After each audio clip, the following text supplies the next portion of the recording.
We had a recent fender bender, which we had to replace the hood, the headlights, and the chrome grille. Luckily, we could order the chrome part separately. We were actually impressed with the chrome finish and the actual fitting. Luckily, we were able to use the original screws from the original damaged chrome grille.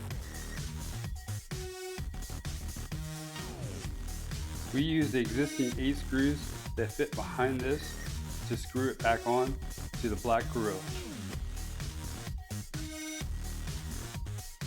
Here you can see parts of the original chrome grille that broke in the location of the screws in the black grille. Next, we're going to start disassembling. If you find this video resonates with you, please like, comment, subscribe, or follow.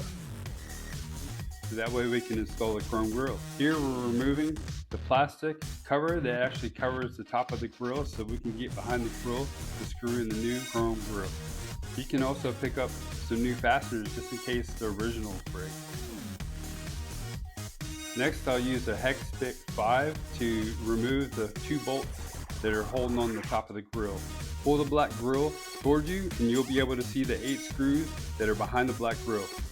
Note there are 2 screws near the Honda emblem.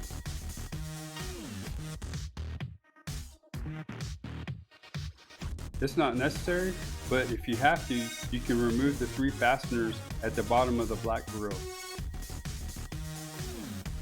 Here's what it looks like after we screwed all the 8 screws into the back of the black grille so it connects to the chrome grille.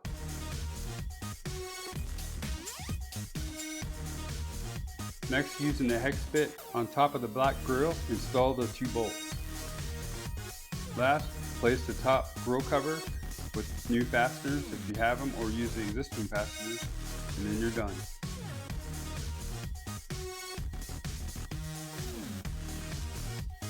What do you think, Glenn? I like it.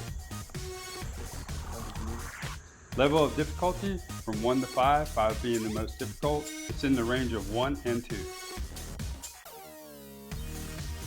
If this video was helpful and vibe with you, please visit our product link below in our description for the product information.